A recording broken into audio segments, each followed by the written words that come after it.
আপনার আপনি যদি শারীরিক মানসিক যদি প্রশান্তি পেতে চান তাহলে আপনার করণীয় কি? আপনি করেন, আপনার রবকে আপনি ডাকুন, রবের কাছে আপনি বলুন, বিশ্বাস করুন আপনার সমস্যার সমাধান ইমিডিয়েটলি যদি নাও হয়, কিন্তু আপনার অন্তরে যে ক্রাইসিস আছে না, অন্তরে যে হাহাকার আছে না, আপনার অন্তরে যে কষ্ট আছে না, এটা দূর হয়ে যাবে। বিশ্বাস করুন, একটু এটা করেই দেখেন। আমরা বলি যে এক বলে এক কষ্ট যায় খেলে, আর এক কষ্ট যায় বলে। আপনি বলেন, কাকে বলবেন? এই পৃথিবীতে আপনার সবচেয়ে প্রিয়জন যিনি, তাকে আপনি বলেন, যাকে বললে আপনার সমস্যার সমাধান হবে। আর কেউ আপনাকে অন্য কারোর কাছে, আপনি আপনার ফ্রেন্ডের কাছে আপনি আপনার কষ্টের কথা বলে দেখেন না, 2 মাস পরে তার সাথে যখন বিতর্ক লাগবে তখন বলবে তুমি তো ওইরকম, আপনার কথাবার্তা বলে বেড়ে, ও তো আসলে তার পারিবারিক সমস্যা আছে, ওর নিজেরই ক্রাইসিস আছে, কারণ সে এগুলো আমাকে বলতো তার নিজের ব্যাপারে। কিন্তু আপনার রব এমন একজন, তিনি কারোর কাছে ডিসক্লোজ করবেন না, বরং তিনি সমস্যার সমাধান করে দেবেন। এবং আপনার অন্তরে যে কষ্ট আছে না, এই কষ্টগুলো দূর করে দেবেন। আমি আপনাদেরকে গ্যারান্টি দিয়ে বললাম, আপনার মনে প্রচণ্ড কষ্ট, শুধু একটু আপনার রবকে বলুন, একান্তে বলবেন, কারোর সামনে বলবেন না। এবং আপনি দেখবেন ওই সমস্যার যদি ইমিডিয়েটলি কোনো সমাধানও আপনি নাও পান, আপনি দেখবেন আপনার মনের কষ্টটা দূর হয়ে গেছে। কারণ তিনি এমন একজন যাকে সব বলা যায়, এমন কোনো জিনিস না যেটা even you can't say to your husband, you can't say to your wife. আপনার হাজব্যান্ডকে স্ত্রীকে বলতে পারেন না, আপনার স্বামী স্ত্রীকে বলতে পারেন না, সন্তানকে বলতে পারেন না, বাবা মাকে বলতে পারেন না, সে বলে তাকে আপনি বলতে পারেন। তার কথা বলুন, তার কথা স্মরণ করুন। আলা বিযিকরিল্লাহি তাতমাইন্নুল কুলুব। তিনি বলেছেন আল্লাহর জিকিরে, তার স্মরণে মানুষের অন্তর প্রশান্ত হয়। অন্তরের স্রষ্টা তো তিনি। অন্তরে তিনি যেই সকল জিনিস দিয়ে তিনি তৈরি করেছেন, এখানে যে কম্পোনেন্ট আছে, এখানে যে এলিমেন্ট আছে, এখানে যে ম্যাটেরিয়ালগুলো আছে, এই ম্যাটেরিয়ালগুলো তার দেয়া। অতএব তিনি জানেন কোন ম্যাটেরিয়াল কী হবে। গাড়িতে তো আর আপনি কেরোসিন দিয়ে চালাতে পারবেন না, তার জন্য নিশ্চয়ই ডিজেল বা পেট্রোল লাগবে। সব জিনিসের জন্য, সকল ইঞ্জিনের জন্য একই ধরনের খাবার না। এই ইঞ্জিনের খাবারটা কি, এটা তিনি জানেন। এই জন্য তিনি খাবারের কথা বলে দিয়েছেন। মানুষ শুধুমাত্র তার শরীরের মাধ্যমেই তৈরি না, মানুষের দুটো জায়গা আছে, একটা হচ্ছে তার স্পিরিট, একটা হচ্ছে তার বডি অ্যান্ড স্পিরিট। আপনার বডিকে আপনি টাইট রাখলেন, সুন্দর রাখলেন, স্পিরিটকে আপনি টাইট সুন্দর রাখলেন না, কিচ্ছু হবে না। এই বডি দিয়ে কোনো কাজে লাগবে না, এই বডি আপনাকে শান্তি দিতে পারবে না।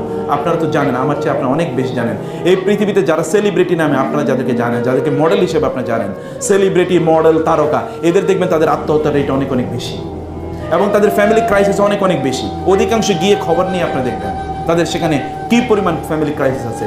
তাদের শান্তি নাই কেন? তারা দরজা বন্ধ করে রাতের বেলা তারা কেন কাঁদে জানেন? কারণ তাদের কথাগুলো তারা কাউকে বলতে পারে না, তাদের কষ্টের কথা তারা কাউকে বলতে পারে না, এবং তাদের সমস্যার কোনো সমাধান কোনো অবস্থায় তাদের হচ্ছে না। এই রামাদানটাকে একটা অপরচুনিটি হিসেবে আপনারা গ্রহণ করবেন।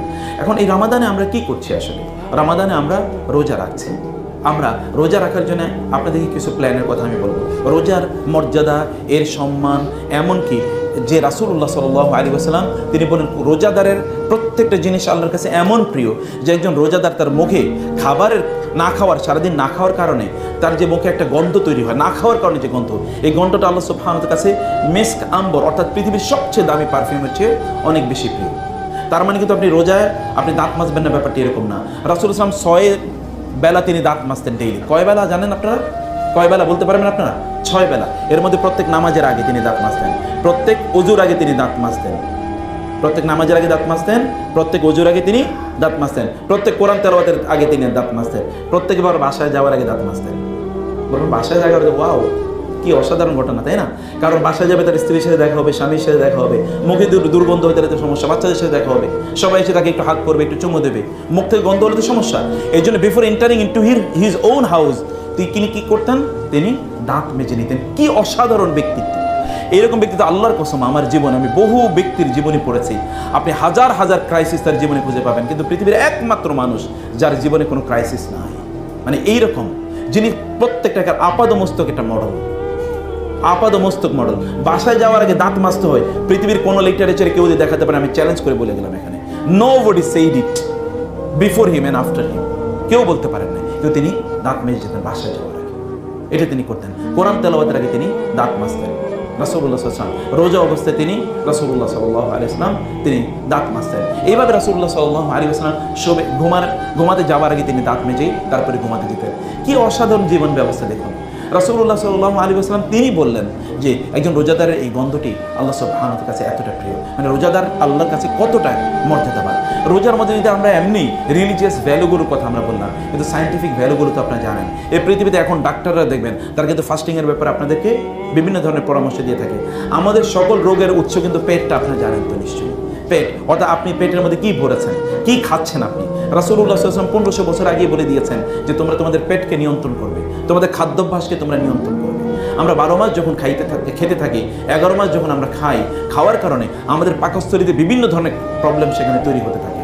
এবং এই জন্যে 2016 সনে জাপানিজ একজন সায়েন্টিস্ট, তিনি ফাস্টিংয়ের উপর গবেষণা করে তিনি নোবেল প্রাইজ পেয়েছেন, মেডিকেল সায়েন্সে তিনি নোবেল প্রাইজ পেয়েছেন। ফাস্টিং কি সুবিধা দেয়? ফাস্টিংয়ের সুবিধা দেয়, তিনি বলেছেন মানুষের পেটের মধ্যে তিনি সবসময়, মানে 11 মাস খাওয়ার কারণে বা দীর্ঘদিন খাওয়ার কারণে এখানে সবসময় সেতে ভিজা থাকে। আপনি দেখবেন রাস্তায় অথবা আপনাদের এখানেও যে জায়গাটা তোর পানি পড়ে থাকে, ওখানে দেখবেন বিভিন্ন ধরনের আপনার সেখানে জার্ম বা কীট জীবাণু সেখানে তৈরি হয়। মানুষের পেটের মধ্যে এরকম, তার পাকস্থলীর মধ্যে এরকম জীবাণু তৈরি হয়।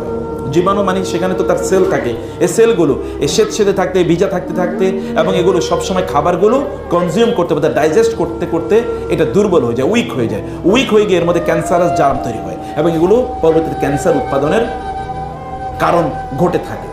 ফলে আপনি যখন রামাদানে একটি মাস যখন আপনি রোজা রাখেন, একটি মাস, লম্বা একটি মাস যখন আপনি রোজা রাখেন, তখন আমাদের যে দুর্বল সেলগুলো আছে না, এই পাকস্থলীতে, স্টোমাকে দুর্বল সেলগুলো, এগুলো আরও দুর্বল হয়ে যায়। আর যে স্ট্রং সেলগুলো থাকে, স্ট্রং সেলগুলো তো তাকে তো খেতে হবে, খাবারের জন্য তখন ওই দুর্বল সেলগুলোকে সে খেয়ে ফেলে। দুর্বল সেলগুলো খাওয়ার কারণে কি হলো, এখানে যে ক্যান্সারের যে সকল সেলগুলো ছিল বা ডিজিজড যে সেলগুলো ছিল, সিক যে সেলগুলো ছিল, এই সেলগুলো খেয়ে ফেলে। এইটি হচ্ছে এখানে একটা রিসাইকেল, এটা রিসাইকেল বিন। আপনার কম্পিউটার একটা রিসাইকেল বিন থাকে, অফিসে একটা রিসাইকেল বিন থাকে, যেখানে আপনি গার্বেজে আবর্জনাগুলো ফেলেন। এটা কিন্তু গার্বেজের মতো করে কাজ করে। সুবহানাল্লাহ, 1500 বছর আগে তার একটা মাত্র সুন্নার মধ্যে, রাসূলের দেয়া একটা মাত্র স্টাইলের মধ্যে, লাইফস্টাইলের মধ্যে যদি একটা নোবেল প্রাইজের উপাদান থাকে, তাহলে তার সকল সুন্নার মধ্যে কি পরিমাণ নোবেল প্রাইজের উপাদান আছে। সেই জন্যে আপনারা এমনিতেই তো আমাদেরকে রোজা রাখার কথা বলা হয় যে আপনারা ফাস্টিং বেশি বেশি করবেন, আপনারা কম খাবেন। ব্যক্তি যত বেশি খায় তিনি তত বেশি অসুস্থ হয়ে যান। খাওয়ার জন্য একটু রুটিন মেনটেন করা, কি আপনি খাবেন, এটা আল্লাহ সুবহানাহু ওয়া তাআলা আমাদেরকে জানিয়ে দিয়েছেন। আমরা তোমরা এটা খাও, এটা খাও, এটা খেও না, এটি তিনি আমাদেরকে লিস্ট দিয়ে দিয়েছেন। এখন ডক্টররা আমাদেরকে সেই লিস্ট ধরে আমাদেরকে বলে যে কীভাবে আমরা খাদ্য অভ্যাস আমাদের তৈরি করবো। রামাদান কিন্তু আপনার জন্য একটা চমৎকার খাদ্যাভ্যাস তৈরি করে দেয়, একটা চমৎকার রুটিন করে দেয়। আমরা যে আনরুলি লাইফ লিড করি না, আনরুলি লাইফ কিন্তু একটা হঠাৎ করে রমাদান এর মধ্যে একটা রুটিনের মধ্যে আমাদেরকে তৈরি করে দেয়। রুটিনটা কি, আপনি ইচ্ছা করলেই দিনের বেলা খেতে পারেন না, আপনাকে খাওয়া থেকে বিরত থাকতেই হয়। আপনি ইচ্ছা করলেই যখন মনে চায় তখন আপনি যা মনে চায় তা আপনি করতে পারেন না। এগুলোকে একটা কন্ট্রোল তৈরি করে দেয় রমাদান। এই কন্ট্রোলটা আমাদের জীবনের জন্য প্রচণ্ড জরুরি। আপনারা জানেন পৃথিবীর সবচেয়ে সফল মানুষের জীবনী পড়ে দেখবেন, তাদের মধ্যে 3-4টা বৈশিষ্ট্য কমন।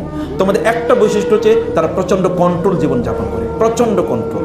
আমি বাংলাদেশের প্রেক্ষাপটে সবচেয়ে যারা সফল মানুষ তাদেরকে দেখেছি তারা সেকেন্ড ধরে ধরে তারা কাজ করে, সেকেন্ড ধরে ধরে, মিনিট তো না। আমরা তো ঘন্টা ধরি না হিসাবে কখনো কখনো। অথবা ফেসবুকে আপনি ঢুকেছেন কোনো একটা শব্দ সার্চ করার জন্য, কিন্তু এর মধ্যে দেখেন 3 ঘন্টা পার হয়ে গেছে, শব্দটাই সার্চ করে খুঁজে বের করা হয় না। মানে এর মধ্যে কিন্তু অন্যান্য জিনিস দেখা হয়ে গেছে। আপনি অথবা গুগলের কাছে কোনো একটা ইনফরমেশন নেওয়ার জন্য আপনি ঢুকলেন, এর মধ্যে 3-4 ঘন্টা পার হয়ে গেছে, আপনি বুঝেনও নেই। এটা একটা অ্যাডিকশন, আমাদেরকে অ্যাডিক্টেড করে নিচ্ছে। এইভাবে আমাদের সময়গুলো কিন্তু চলে যাচ্ছে। এইভাবে আমরা কিন্তু, আপনি দেখবেন পৃথিবীর সবচেয়ে সফল মানুষগুলো তারা কিন্তু এরকম না। তারা সেকেন্ড ধরে ধরে তারা এগোবে, তারা মিনিট ধরে ধরে, they are very much on time, not in time. তারা একেবারে সময়ের উপর, সময়কে তাকে কন্ট্রোল করে। রামাদানের একটা কন্ট্রোলিং পাওয়ার দেয়। এই পৃথিবীর সবচেয়ে সফল মানুষরা তাদের নিজেদেরকে তারা কন্ট্রোল করতে পারে। তারা যা মনে চায় তারা তাই করে না। এই কন্ট্রোলিং পাওয়ারটা মানুষকে আল্লাহ সুবহানাহু ওয়া তাআলা এমনি দিয়ে দিয়েছেন। আপনি গরু, ছাগল বা অন্যান্য প্রাণীগুলোর মধ্যে কোনো কন্ট্রোলিং পাওয়ার দেখবেন না। যেমন ওর সামনে আপনি একটা খাবার দিলেন, ও তখন জিজ্ঞেস করবেন খাবারটা কি তার জন্য কল্যাণকর নাকি অকল্যাণকর, এটা কি হালাল নাকি হারাম, এটা কি তার নিজের নাকি অন্যের, কিচ্ছু জিজ্ঞেস করবে না। কিন্তু আপনি, you ask yourself, you ask others, you control yourself. If it is not for you or if it is not out of হালাল সোর্স, তাহলে আপনি এটি গ্রহণ করেন না। You can control yourself. এই কন্ট্রোলিংটা আমরা 11 মাস হারিয়ে ফেলি। রামাদান আমাদেরকে কন্ট্রোলিংটা প্রদান করে। কন্ট্রোলিংটা আপনাকে রামাদান ফিরিয়ে দেয়। কন্ট্রোল আপনি করবেন। আপনি রামাদানে আল্লাহ সুবহানাহু ওয়া তাআলার সামনে দানের একটা অপরচুনিটি পান। বিশ্বাস করুন, আপনি আল্লাহর সামনে যত দাঁড়িয়ে থাকবেন, আখেরাতে আপনার আল্লাহর সামনে দাঁড়ানো তত সহজ হয়ে যাবে। এই দুনিয়াতে আপনি আল্লাহর সামনে যত দাঁড়াবেন, আপনার দিনের বেলা অন্যান্য কাজগুলোকে আল্লাহ তাআলা সহজ করে দেবেন। যারা নবী রাসূলদের কথা বলি, যারা দিনদার আল্লাহওয়ালা, তাদের জীবনে যদি আপনারা পড়েন, দেখবেন এই লোকগুলো রাতের একটা বিশাল অংশ জুড়ে তারা রাতের বেলা ইবাদত করতো, কিন্তু দিনের বেলা এরকম না যে তারা দিনের বেলা ঘুমিয়েছে। আমাদের তো অধিকাংশেরই অবস্থা হচ্ছে এরকম। আপনাদের কথা বলছি না, আপনাদের বাসায় আপনাদের ছোট ভাইয়েরা অথবা আপনাদের ছেলেমেয়েরা অথবা আপনাদের সন্তানরা অথবা পাড়া প্রতিবেশীরা দেখবেন দিনকে রাত বানিয়েছে, রাতকে দিন বানিয়েছে। এখন তো ইয়াং জেনারেশনের দিন হলো রাত, রাত হলো দিন। সারা রাত জুড়ে ওরা বিভিন্ন ধরনের কাজ করবে। এটা কি কাজ তারাই ভালো জানে, এবং যারা তাদেরকে তদারকি করে তারাই ভালো জানে। আর দিনের বেলা ঘুমাবে, ওর দিনই শুরু হয় হচ্ছে 2টা থেকে 3টা থেকে বা 4টা থেকে, তার দিনই শুরু হয়। এ হচ্ছে তার lifestyle.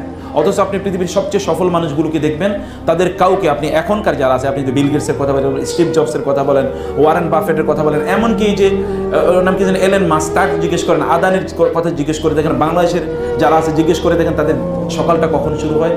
They rise before the sun, তারা সূর্যের আগে তারা ঘুম থেকে উঠে তাদের কাজগুলো তারা শুরু হয় 4টা 5টা, এরপরে তারা কখনোই কাজ শুরু করে। জাপানে গিয়ে দেখেন তাদের দিন কখন শুরু হয়।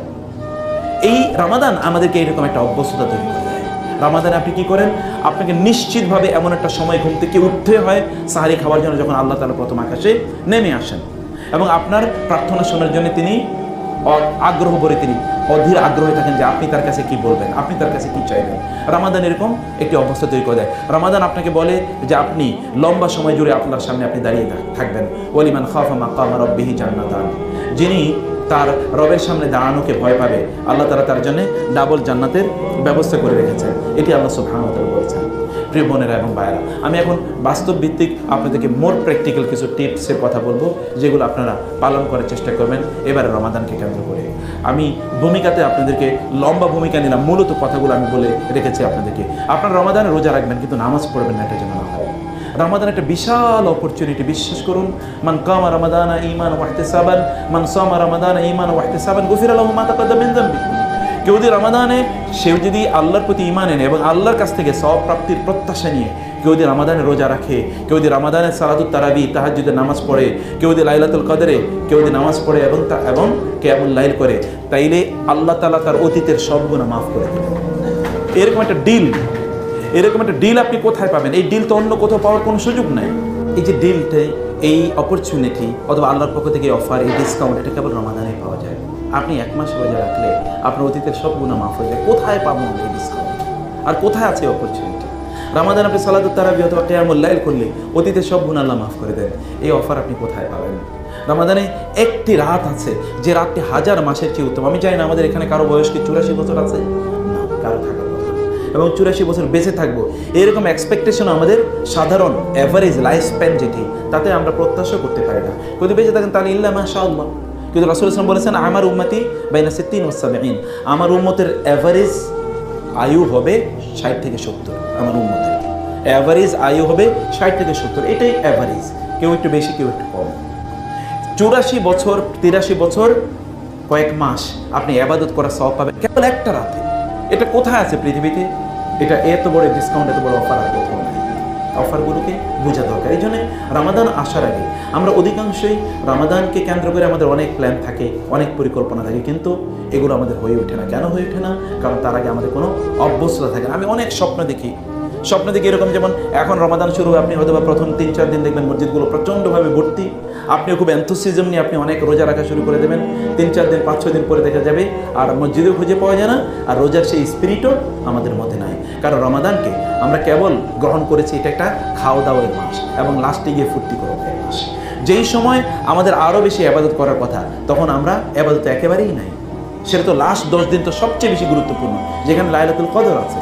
রাসূলুল্লাহ সাল্লাল্লাহু আলাইহি ওয়াসাল্লাম লাইলাতুল কদর পাওয়ার জন্য তিনি ইতিকাফ পর্যন্ত করতেন। কিন্তু আমরা সেই লাইলাতুল কদরের যে সময়গুলো, ওই সময় যে আমরা শপিং এবং মার্কেট প্লেসে ঘুরে ঘুরে আমরা কাটিয়ে দিচ্ছি। রমাদানকে আপনারা যারা এখানে আছেন, আমি আপনাদের প্রতি স্বনির্বন্ধ একটি অনুরোধ করবো, তা হচ্ছে এই রমাদানকে একটু ভিন্ন, make it a different Ramadan for you. এই রমাদানকে একটু ভিন্ন করুন। ভিন্ন করার জন্য কী করবেন? আপনার যা যা কিছু প্রয়োজন এগুলো এখনই সেরে ফেলুন। আপনার তো জামা কাপড় কেনা দরকার, আপনার নিশ্চয়ই বিভিন্ন ধরনের কেনাকাটা ইত্যাদির প্রয়োজন আছে, এগুলো আগেই সেরে ফেলুন না। এর রমাদান একটু ভিন্ন করুন। এর রমাদানটাকে খাওয়া দাওয়ার মাস বানিয়ে ফেলবেন না প্লিজ। আপনি কী খাবেন, আপনার ডাইনিং আইটেমে, আপনার ডাইনিং টেবিলে কী থাকবে, এটা করবেন না। ভাইয়েরা তারা ছেলে মেয়েদের কথা বলছি, যারা ইয়াং জেনারেশন, তারা তো রাতের বেলা তারা তাদের কম্পিউটারের সামনে বা ইন্টারনেটের সামনে তারা কাটিয়ে দেবে, আর দিনের বেলা তারা ঘুমিয়ে ঘুমিয়ে কাটাবে। আর আমাদের বোনরা আছে, তারা একবার যে দুপুর থেকে তারা যে রান্নাঘরে ঢুকবে, একেবারে রাত্রে এসব পর্যন্ত তারা রান্না করে থাকবে, কোনো আবাদত নাই। আর ভাইয়েরা যে তারা এমন পরিমাণে ইফতার করবে, এরপরে তাদেরকে শুয়ে থাকতে হবে, না মাগরিবের নামাজ সময় মতো, না এশার সালাত, না তারাবি, এরপরে ফজরের নামাজও হয় না। দেখা যাবে যখন ঘুম থেকে উঠবে তখন 7টা বাজে বেলা। এটা করবেন না। রমাদান তো আপনার রেস্ট্রেইনিং ইউর ফুড হ্যাবিট, আপনার যে খাবারের যে চরিত্রের মধ্যে ডেভেলপ করেছে সেটাকে কন্ট্রোল করার জন্য, সেটাকে রেস্ট্রেন করার জন্য রমাদান এসছে। আপনার ডাইনিং আইটেমে তাই একটু জিনিস কম রাখুন। আমরা যখন মুসলিমরা আমরা বলে বেড়াই রমাদান হচ্ছে অন্যরা যারা না খায় তাদের একটু কষ্টগুলো ভাগাভাগি করে নেওয়া বা সেটা উপলব্ধি করা। আপনি এত 30টা আইটেম যদি আপনার ইফতারে থাকে, আপনি কীভাবে বুঝবেন যে অন্য কেউ না খেয়ে থাকলে তার কী কষ্ট হতে পারে? বোঝার কোনো উপায় তো নাই। ডাইনিং আইটেমে জিনিস কম রাখুন, খাবারের সময় কম দিন। এটা কিন্তু spiritual month, developing your spiritual, আর কি বলে আপনার স্পিরিচুয়াল হেলথ, আপনার আধ্যাত্মিক যে স্বাস্থ্য সেটাকে ডেভেলপমেন্ট করার জন্য এই মাস এসেছে। অথবা এটাকে খাবারের জন্যে এত বেশি না বোনেরা, না ব্রাদার্স, না সিস্টার্স তারা এত বেশি কনসার্ন হবেন না। বাজারটাকে রমাদানে অস্থির বানিয়ে ফেলবেন না, একটু কম কিনুন। অন্য মাসে যা কিনতেন তার চেয়ে একটু কম কিনুন, কারণ রমাদান তো আপনার খাবারের সময় কম। রাসূলুল্লাহ সাল্লাল্লাহু আলাইহি ওয়াসাল্লাম, the best creation of Allah, the best of Allah servants, তিনি কি করেছেন? তিনি রমাদানে ইফতার করতেন হাসওয়াত মিম্মা, তিনি কয়েক ঢোক পানি খেতেন অথবা কয়েকটা খেজুর খেয়ে তিনি ইফতার করতেন। এবং খেয়েই দেখুন, আপনারা এরকম করে দেখুন, এরপরে ইবাদতগুলোর মধ্যে আপনি কী পরিমাণ স্পিরিট পাবেন, আপনি কী পরিমাণ আগ্রহ পাবেন, কী পরিমাণ এনার্জি আপনি পাবেন। আর সাহারিও আপনারা কম খান। রমাদান আমাদের সবচেয়ে দুর্ভাগ্য এর আরেকটি হলো যে রমাদানের সবচেয়ে বরকতের সময়টাকে আমরা ঘুমিয়ে কাটিয়ে দিই। কখন আমরা কি করব? সাহারি খাবো, সাহারি খাওয়ার পরে ফজর নামাজটা দ্রুত আমরা পড়ে তারপরে একটা যে ঘুম দেবো, এটা হয়তো বা 9টা পর্যন্ত আমরা ঘুমালাম। আমি জানি এটা কেবলমাত্র আমাদেরই, অন্য কোথাও এরকম আছে কিনা আমি জানি না। অথচ রমাদানের এই সকালটা না, সব সময়ের সকালটাতে সবচেয়ে গুরুত্বপূর্ণ। এর আগে আমি বলেছি আর্লি টু, আমরা তো ছোটবেলায় কবিতা মুখস্থ করেছি early to bed and early to rise, সেটা নাইলে বাদই দিলাম। রাসূলুল্লাহ সাল্লাল্লাহু আলাইহি ওয়াসাল্লাম তিনি আল্লাহর কাছে দোয়া করেছেন, আল্লাহুম্মা বারিক লি উম্মতি ফি বুকুরিহা, হে আল্লাহ আমার উম্মতের সকালের কাজে তুমি বারাকা দান করো। পৃথিবীতে সকল, এই যে স্যার এখানে আছেন, জিজ্ঞেস করে দেখুন পৃথিবীর সকল সফল মানুষরা তারা সকালবেলা তাদের কাজ শুরু করেছে। সকল সফল মানুষরা, রাসূলুল্লাহ সাল্লাল্লাহু আলাইহি ওয়াসাল্লাম ফজরের পরে কখনো ঘুমিয়েছেন? আমি চ্যালেঞ্জ করে বললাম পৃথিবীর কোনো মানুষ যদি কোনো রেকর্ড দেখাতে পারে। তিনি একবার এসে দেখলেন তার স্ত্রী আয়েশা রাদিয়াল্লাহু তাআলা আনহা, তিনি সকালের পরে একটু হালকা তিনি ঘুমানোর মতো করে তিনি শুয়ে আছেন। রাসূল সাল্লাল্লাহু আলাইহি ওয়াসাল্লাম বললেন, আয়েশা উঠো, এখন তো রিজিক বন্টন হচ্ছে, তুমি এখন ঘুমিয়ে আছো কেন? সকালবেলা আপনারা যতটুকু ন্যাপিং নেওয়া দরকার এটা দিনের বেলা কোনো এক সময় প্রয়োজনে নিয়ে নেবেন। কাইলুলা, রাসূল সাল্লাল্লাহু আলাইহি ওয়াসাল্লাম বললেন কিলু ফাইন্না শাইতানা লা তাকিলু লা ইয়াকিলু, তোমার প্রয়োজনে দুপুরে একটু ন্যাপ নাও, একটু ন্যাপিং। দুপুরে হালকা একটু প্রয়োজনে একটু চোখটা বন্ধ করে রাখো 10, 15, 20 মিনিটের জন্য। You will feel energetic. রাতের বেলা আল্লাহর সামনে দাঁড়িয়ে থাকার জন্য you will feel more energetic ইনশাআল্লাহ। বোনেরা, ভাইয়েরা, এবারে রমাদানে নাইলে একটু কমই ঘুমানেন। আপনি 7 ঘন্টা ঘুমানোর জন্য ইউ আর হ্যাবিচুয়েটেড, কিন্তু আপনাকে 5 ঘন্টা নামিয়ে নিয়ে আসুন, 5 ঘন্টা নামিয়ে নিয়ে আসুন এবং একটু কম ঘুমিয়ে বাকি সময়টাই কাটান এবাদতের মধ্যে। রমাদানে আপনি এবাদতটাকে কিভাবে করবেন? আপনি রমাদানে এক্সট্রা কিছু এবাদতের যে সুযোগ আপনার তৈরি হচ্ছে, এই সুযোগগুলোকে আপনি হাতছাড়া করবেন না। রমাদান তো কোরআন তেলাওয়াতের মাস। আপনি জানেন কোরআনটা কি? কোরআন হচ্ছে আপনার কথা, আল্লাহ আপনার রবের কথা। এবং রাসূল সাল্লাল্লাহু আলাইহি ওয়াসাল্লাম বলেন, আল হাবলুল মামদুদু মিনাস সামাই ইলাল আরদ তরফু বিয়াদিল্লাহ ওয়া তরফু বিয়াদিন নাস। রমাদান, কোরআন হচ্ছে কি? কোরআন হচ্ছে এমন একটা রশি, একটা রশির একটা প্রান্ত আল্লাহর হাতে আর একটা প্রান্ত কোথায়? এই জমিন আপনার হাতে। একবার চিন্তা করেন, আপনার রবের সাথে আপনি কনভারসেশন করছেন, আপনি কথা বলছেন, আপনার রবের কথা এটি। রমাদান আসছেই, রমাদানে আমরা রোজা রাখি তো কোরআন নাজিল হয়েছে। দেখি শাহরু রমাদান আল্লাযী উনজিলা ফীহিল কোরআন, এই রমাদানের যেই রাতে কোরআন নাজিল হয়েছে, এই রাতটি যদি খায়রুম মিন আলফি শাহর, 1000 মাসের চেয়ে উত্তম হয়, তাহলে এই কোরআনের মর্যাদা কি? কোরআন আসার কারণে এই মাসে আমরা রোজা রাখি, এত মর্যাদা এই মাসে। কোরআন আসার কারণে একটি রাত 1000 মাসের চেয়ে উত্তম। তাইলে সেই কোরআনের মর্যাদাটা কেমন? সেই কোরআনের সম্মানটা কেমন? কোরআন আপনাকে আলোকিত করার জন্য এসেছে। আপনার অন্ধকারাচ্ছন্ন জীবন, গোটা পৃথিবীর অন্ধকার কেবল দূর করতে পারে কোরআন। তৎকালীন যুগ আইয়ামে জাহিলিয়াতের যুগ ছিল, আপনারা জানেন। জাহিলিয়াত মানে কি? তৎকালীন লোকের কি জ্ঞানী ছিল না, প্রজ্ঞাবান ছিল না? জ্ঞানী ছিল, প্রজ্ঞাবান ছিল, কিন্তু অন্ধকার ছিল। অন্ধকার মানে কি? একটা গডলেস সোসাইটি ছিল, একটা গডলেস সোসাইটি। রাসূলুল্লাহ সাল্লাল্লাহু আলাইহি ওয়াসাল্লাম এসে তৎকালীন অন্ধকারাচ্ছন্ন লোকদেরকে পৃথিবীর সেরা মানুষে পরিণত করেছেন। এই পৃথিবীতে কিয়ামত পর্যন্ত সাহাবায়ে কেরামের মতো ভালো মানুষ কখনো আসবে না, কিয়ামত পর্যন্ত আসবে না, একজনের মতো আসবে না। এর আগেও আসেনি এবং কিয়ামত পর্যন্ত আসবে না। কিভাবে সম্ভব? এই মানুষগুলো কিসের পরশে এসে তারা এত ভালো মানুষ হয়েছে? Only because of the Quran. They came in the touch of the Quran and they became the best. রাসূলুল্লাহ সাল্লাল্লাহু আলাইহি ওয়াসাল্লাম তাদের প্রশংসা করেছেন। আল্লাহ তাআলা কোরআনে তাদের ব্যাপারে বলেছেন, মুহাম্মাদুর রাসূলুল্লাহ ওয়াল্লাযিনা মাআহু আশিদ্দাউ আলাল কুফারি রুহামাউ বাইনাহুম তারাহুম রুকআন সুজদান ইয়াবতাগুনা ফাদলান মিনাল্লাহি ওয়া রিদওয়ানা। আল্লাহ সুবহানাহু ওয়া তাআলা কোরআনে সাহাবায়ে কেরামদের প্রশংসা করেছেন। আস-সাবিকুনাল আউয়ালুন, আস-সাবিকুনাল আউয়ালুন। আল্লাহ সুবহানাহু ওয়া তাআলা কোরআনে তাদের প্রশংসা করেছেন। রাদিয়াল্লাহু আনহুম ওয়া রাদু আন। একটা জাতির জন্য প্রযোজ্য। আল্লাহ তাদের ব্যাপারে সন্তুষ্ট, তারাও আল্লাহর ব্যাপারে সন্তুষ্ট। আপনি ক্লেম করতে পারেন আপনি আল্লাহর ব্যাপারে সন্তুষ্ট, but how can you claim that Allah is pleased with you? আল্লাহ আপনার ব্যাপারে সন্তুষ্ট, আপনি তো এটা দাবি করতে পারেন না। এটা দাবি কেবল আল্লাহ সুবহানাহু ওয়া তাআলা ওই সাহাবীদের ব্যাপারে বলেছেন। তারা কোরআনের সংস্পর্শে এসে তারা শ্রেষ্ঠতম মানুষ হয়েছেন। আপনি যদি কোরআন না পড়তে পারেন, you know English, you know other languages, আপনি অনেক সাবজেক্টে অনেক ভালো, কিন্তু কোরআন আপনি পড়তে পারেন না, আপনি একবার ভেবে দেখুন আল্লাহর সামনে দাঁড়াবেন আপনি কিয়ামতের দিন। অথবা আপনি কোরআন শুদ্ধ করে পড়তে পারেন, আপনি একবার আল্লাহর সামনে, আপনি তো ইংলিশ অ্যাকসেন্ট যেন আপনার খুবই আমেরিকান ব্রিটিশ হয়ে জন্য আপনি অনেক চেষ্টা করেছেন। কোরআনের কি কোনো অ্যাকসেন্ট নাই? সেটা কি আপনার গডের, আপনার স্রষ্টার কথা না? তার কি কোনো মর্যাদা আপনার কাছে ছিল না? অন্য বইয়ের চেয়ে যদি কোরআনের মর্যাদা আপনার কাছে কম হয়, তাহলে বুঝতে হবে আপনি কিন্তু ইউর লুজার, এবং এই জন্য জবাবদিহি করতে হবে। এখনও তো বুঝতে পারছেন না, কিন্তু যারা অলরেডি মারা গেছে তাদের যদি জিজ্ঞেস করতে পারতেন তাহলে হয়তো বুঝছেন যে কী অবস্থায় তারা আছে এবং তারা কী জন্য আফসোস করছে। ইয়া লাইতানি কুনতু তুরাবা, ইয়া লাইতানি লাম আত্তাখিজ ফুলানান খালিলা, ইয়া লাইতানি ইত্তাখাযতু মা'আর রাসূলি সাবিলা। হায় আমি যদি মাটি হয়ে যেতাম, হায় আমি যদি কোরআনের সাথে সম্পর্ক রাখতাম, হায় আমি যদি দিন অনুসারে চলতাম, তখন আফসোস করবে। ইয়াউমাল হাসরা ওয়া আনদিরহুম ইয়াউমাল হাসরা। আল্লাহ তাআলা নিজে বলছেন, স্রষ্টা তিনি নিজে বলছেন, যিনি সব কিছু জানেন, সব কিছু তার কাছে দিবালোকের মতো স্পষ্ট, এবং তার কাছে সব কিছু present, nothing is past and future তার কাছে। তিনি বলছেন এটা হচ্ছে ইয়াউমুল হাসরা, সেটা হচ্ছে একটি আফসোসের দিন। সেদিন লোকেরা কেবল আফসোস করতেই থাকবে, কেবল আফসোস করতেই থাকবে। আপনি সেদিন নিজের জীবনটাকে আফসোসের জীবন যেন না বানাতে হয়, সেজন্য কোরআনের সাথে just build your relation with the Quran. আপনার সবচেয়ে প্রিয়জন আপনার কাছে একটা মেসেজ পাঠিয়েছে, একটা চিঠি পাঠিয়েছে, সেটা হতে পারে ইমেইল, অথবা সেটা হতে পারে মেসেঞ্জারে কোনো মেসেজ, অথবা হোয়াটসঅ্যাপে কোনো মেসেজ, অথবা ধরুন ভাইবার অথবা টেলিগ্রামে কোনো মেসেজ পাঠিয়েছে, অথবা চিঠি পাঠিয়েছে তৎকালীন যুগে। আপনি এটা অ্যাটেন্ড করলেন না, এটাকে আপনি একেবারে সুন্দর করে মখমলের কাপড়ে মুড়িয়ে এটাকে রেখে দিলেন। 10 বছর পরে তিনি এসে দেখলেন যে একটা চিঠি পাঠিয়েছেন, আপনি এটা ধরেনও না, এটাকে সুন্দর করে আপনি তাকে রেখে দিয়েছেন, এখন ধুলাবালি দিয়ে ভর্তি। উনি কি আপনার প্রতি খুবই সন্তুষ্ট হবেন? তিনি যদি সন্তুষ্ট না হন, তাহলে আপনার রব যে আপনার কাছে মেসেজ পাঠালেন কোরআন, এটার ব্যাপারে তিনি কীভাবে সন্তুষ্ট হবেন? আপনি গিলাফ এটাকে একবারে সুন্দর করে রেখে দিলেন, এটা পড়লেনও না, এটা বুঝলেনও না। এটা তো রিয়েল মেসেজ, এটা তো অ্যাপ্লিকেশন অফ ইউর লাইফ, আপনার জীবনের কথা এখানে বলা আছে। আল্লাহ তাআলা বলেছেন ফিহি যিকরুকুম, এই কোরআনে তোমাদের কথা বলা আছে, আপনার আলোচনা আছে। আপনি কোরআনটা ওপেন করে দেখেন। বাংলাদেশের একটা বিখ্যাত ইউনিভার্সিটি, তিনি একজন ভাইস চ্যান্সেলর, তিনি একজন ওয়ার্ল্ড ক্লাস সায়েন্টিস্ট। তিনি আমাকে বলেছেন যে কোরআনের, তিনি বলেছেন আমার কোনো প্রবলেম, আমি প্রবলেম সমাধান, এটা সমাধান কি হবে? আমি বলি আল্লাহ আমি তোমার কিতাবের কাছে আসলাম, তুমিই তো বলেছো তোমার কিতাবে আমার সমস্যার সমাধান আছে, আমি কিতাবের কাছে আসলাম, আমি ওপেন করলাম, তুমি আমাকে সমাধান বলে দাও। তিনি বলেন আল্লাহর কসম, আমি যখনই কিতাব খুলেছি, কোরআন খুলে আমি যেখানে আঙ্গুল দিয়েছি ওইখানে আমার সমস্যার সমাধান পেয়ে গেছি।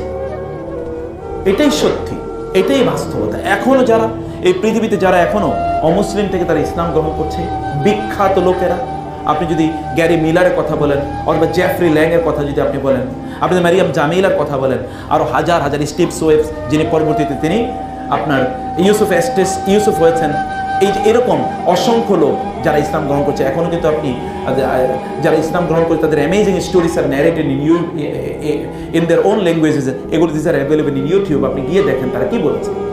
তারা বলছে আমরা কোরআনের কাছে এসে ভুল বুঝতে এসেছি কোরআনের কাছে, কিন্তু এসে আমার নিজের ভুলে আমি বুঝে দিয়েছি যে আমি তো নিজেই আই ওয়াজ মিস্টেকেন, আমি কোরআনের কাছে এসেছি। এরকম একটা প্রপার্টি আপনার কাছে আছে, এই প্রপার্টিটা আপনি ধরবেন না, এটা স্পর্শ করবেন না, এটা আপনি অনুভব করবেন না, এটার অনুভব করেই দেখেন কোরআন মানুষের মধ্যে কি বিবর্তন তৈরি করে। তৎকালীন কাফের এবং মুশরিকরা তারা লুকিয়ে লুকিয়ে কোরআন শুনতো, আর আপনি মুসলিম, আপনি কোরআন শুনছেন না অথবা কোরআন পড়ছেন না, এটা কিভাবে সম্ভব? রমাদান কিন্তু কোরআনের মাস, এই জন্য রমাদানে আপনাকে অবশ্যই কোরআন কাছে আসতে হবে।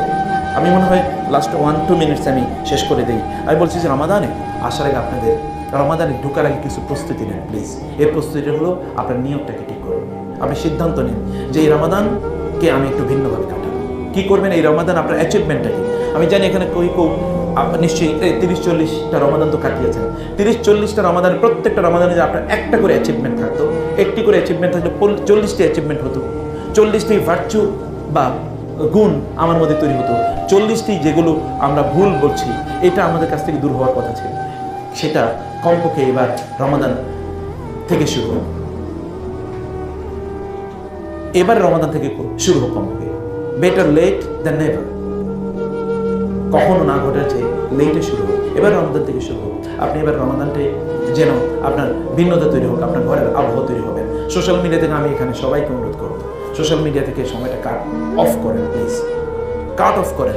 সোশ্যাল মিডিয়াতে না, রিয়েল মিডিয়া, এগুলো সোশ্যাল মিডিয়া, এগুলো সব আনসোশ্যাল মিডিয়া। পিপল আর বিকামিং আনসোশ্যাল। আপনার সন্তানরা তাদের সোশ্যাল বহু ধরনের ভার্চুয়াল ফ্রেন্ড আছে, কিন্তু অ্যাকচুয়াল কোনো ফ্রেন্ড নাই, অ্যাকচুয়াল কোনো ফ্রেন্ড নাই। এই ফ্রেন্ড দিয়ে আপনার লাভ হবে কি? এই ফ্রেন্ড তো, যেই ফ্রেন্ড একজন আছে, কোন দেশে কে কোথায় আছে কেউ কারো খবর জানে না, ফেসবুকে পোস্ট দিলেই কেবলমাত্র জানা যায় তিনি কী অবস্থায় আছেন, তাও কমেন্ট লাইক করলেই বোঝা যায়। এই ফ্রেন্ড দিয়ে, এই ভার্চুয়াল ফ্রেন্ড দিয়ে আপনার হবে কি? অ্যাকচুয়াল লাইফে তাদেরকে bring them down to actual life. এই জন্য সোশ্যাল মিডিয়াতে সময় কমিয়ে দিন, এখন রিয়েল মিডিয়াতে সময় দেন। রিয়েল মিডিয়া কি? মিডিয়া হচ্ছে আপনার কোরআনের সাথে, সুন্নাহর সাথে, দিনের সাথে সময় কাটান। এখন তো নতুন নতুন, আগে লোকেরা টিকটকে সময় কাটাতো, এখন তার রিলস নামে নতুন জিনিস আছে, এত আকর্ষণীয় ব্যানার সেখানে দেওয়া হয় যে লোকের এর মধ্যে ঢুকে যায়। এবং আমি বউকে জানি, ঢাকা ইউনিভার্সিটির এক প্রফেসর, সে পিএইচডি করছে আমেরিকার একটা খুব দামি হাইলি ওয়ার্ল্ড র্যাঙ্কিং একটা ইউনিভার্সিটি পিএইচডি করে। সে গত পরশু আমাকে বললো, স্যার ফেসবুকে ঢুকছিলাম একটা শব্দ খোঁজার জন্য, 3 ঘন্টা যে কখন কেটে গেছে আমি বুঝিনি। আসলে ফেসবুক শব্দ মানে এই ইন্টারনেট ঢুকেছে শব্দ খোঁজার জন্য, এর মধ্যে 3 ঘন্টা চলে গেছে, কি করেছে সে নিজেও বুঝতে পারছে না। This is actually the issue, this is the problem, traps of শয়তান। আপনি এর মধ্যে অনেক ভালো কিছু আছে, ভালো কিছু করুন, কিন্তু এর চেয়ে আরও উত্তম, আরও ভালো জিনিস আছে, সেখানে আপনি সময় কাটান। ফ্যামিলির সাথে সময় দেন, আপনার স্বামীর সাথে গল্প করুন, আপনার স্ত্রীর সাথে গল্প করুন। আমি যে কথা বলি, স্বামী স্ত্রী তারাও যদি গল্প করতে করতে পাগলের মতো হাসতে না থাকে, তাহলে তো রিলেশন ইজ গোয়িং ডাউন। এখন তো সমস্যা কি? সমস্যা রিলেশন এখন শেষ হয়ে যাচ্ছে। আপনি অন্যের সাথে ফোনে বান্ধবীর সাথে 1 ঘন্টা গল্প করতে পারছেন, কোন এক বন্ধুর সাথে আপনি আধা ঘন্টা গল্প করলেন, স্বামী এবং স্ত্রী 2 মিনিটও কথা বলতে পারে না। তো প্রবলেমটা কোথায় তৈরি হচ্ছে? রিলেশন তো এটা, it is ডিকম্পোজিং, it is rotten already. আপনার সন্তানদের সাথে গল্প করুন, ওদেরকে নিয়ে ডাকুন, ওদেরকে বলুন, এই রামাদানে ওদেরকে বেশি বেশি সময় দিন। ইফতারকে বাইরে করাকে নিষিদ্ধ করে দেন, ইফতার পার্টিতে আপনার যাওয়ার দরকার নেই, if it is not obligatory. এর মধ্যে আপনার জন্য অফিসিয়াল কোনো রেসপন্সিবিলিটি না থাকলে, don't attend it, attend with your family members, তাদের সাথে বসুন। ইফতার আগে সবাইকে নিয়ে আল্লাহর কাছে দোয়া করুন, এই সন্তানরা উপলব্ধি করুন, ওরা উপলব্ধি, আপনার চোখের পানি ওদের সামনে ফেলুন, তাইলে ওরা আল্লাহর সামনে চোখের পানি ফেলাটা ওরা শিখবে, ওরা চিনবে, ওরা বুঝবে যেভাবে চোখের পানি ফেলতে হয় আল্লাহর সাথে। ওদেরকে নিয়ে তাহাজ্জুদের নামাজের 10-15 মিনিট, মানে সাহরি খাওয়ার 10-15 মিনিট আগে উঠবেন। কখনো এটা করবেনই না যে আপনার রাতের বেলায় আপনারা তাহাজ্জুদের মানে কি বলে সাহরি খেয়ে নেবেন, এটা কখনো করবেন না, নেভার ডু ইট।